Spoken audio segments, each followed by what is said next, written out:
What happens when a billionaire mogul, a world-famous rapper, and a pop culture icon finds himself standing in front of a courtroom, facing charges that could destroy everything he built? This is not just a story about Sean Combs, better known as P. Diddy.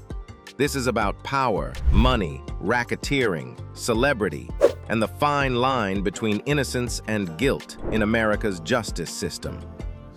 Today, we're breaking down the Diddy verdict, the charges that were dropped, the trial that shook Hollywood, what racketeering really means, and why names like Cassie, Ventura, 50 Cent, and even a criminal defense lawyer named Khorram are all part of this tangled web. So buckle up, because this isn't just gossip, it's a glimpse into the underbelly of fame and the law. Who is Diddy?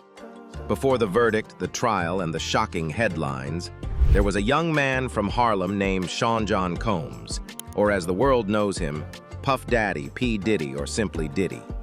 Diddy's story starts in New York City. Born in 1969, Sean Combs grew up during a time when hip-hop was still finding its voice in the Bronx and Harlem. By the time he hit his early 20s, Diddy was already hustling in the music industry. He interned at Uptown Records, and legend says he once danced so hard at a Heavy D concert that the floor collapsed. That energy, that ambition, it would become the trademark of P. Diddy. In 1993, Sean Combs founded Bad Boy Records, and the rest, as they say, is history.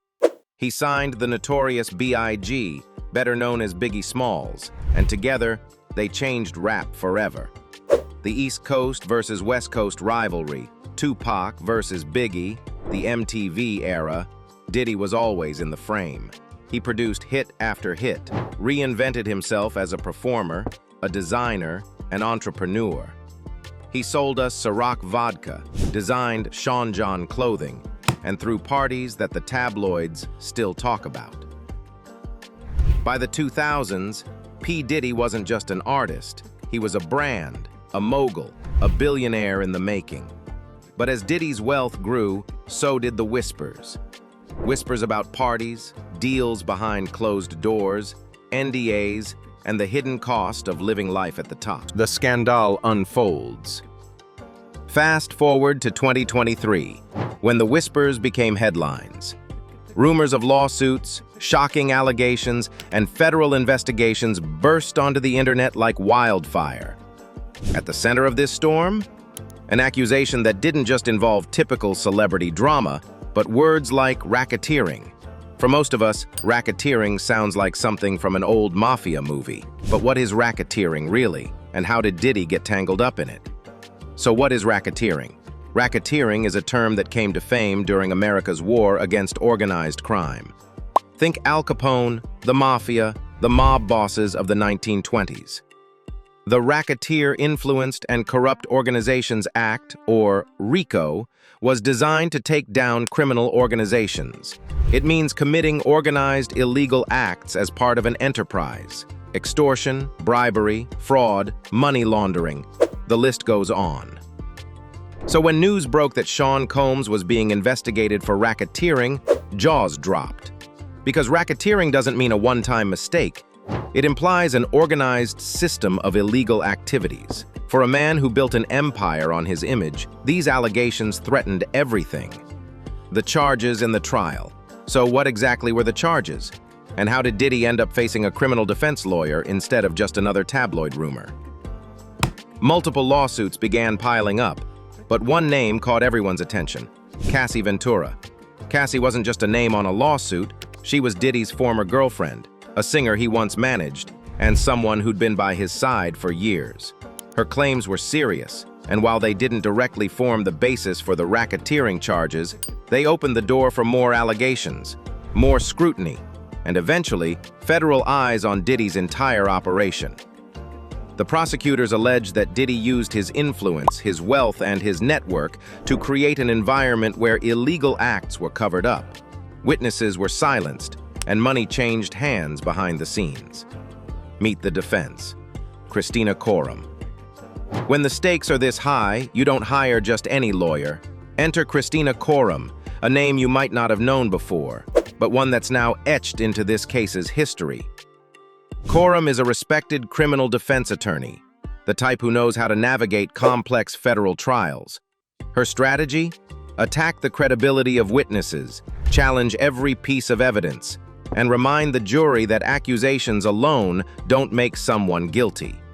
For weeks, she and her team dismantled the racketeering allegations piece by piece.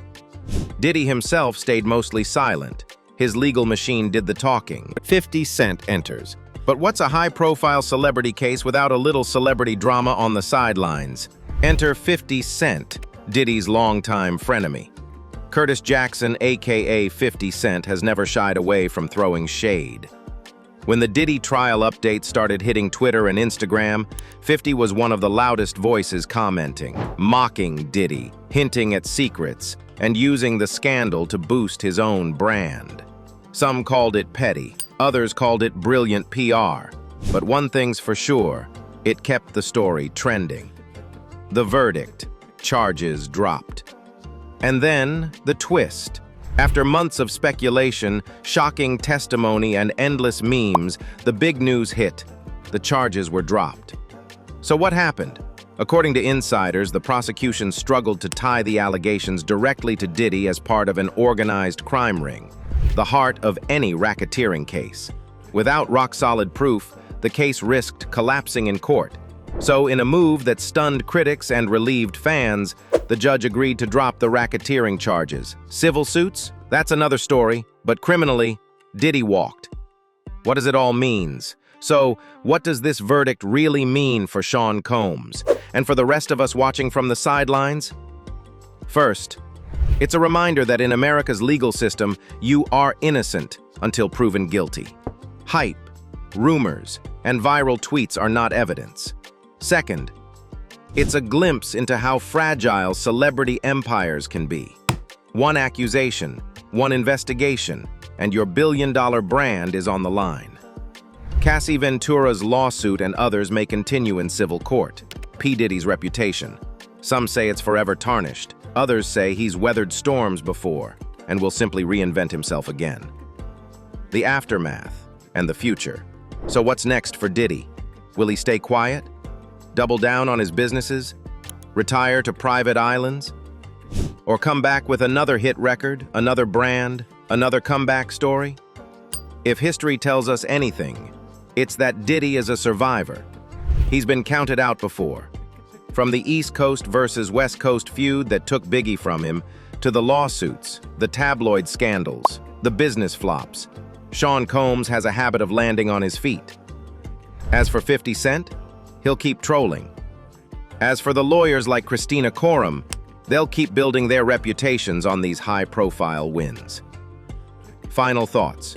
So next time you see the words racketeering, Diddy trial update, or charges dropped trending, you'll know there's more beneath the headline. You'll know the story behind the verdict. And maybe you'll remember, the line between fame and infamy is razor thin. In the end, it's not just about the money or the music, it's about the power to protect it all. If you found this video helpful, hit that like button, subscribe for more deep dives into the biggest stories in music, pop culture, and the law. And tell us in the comments, is Diddy innocent?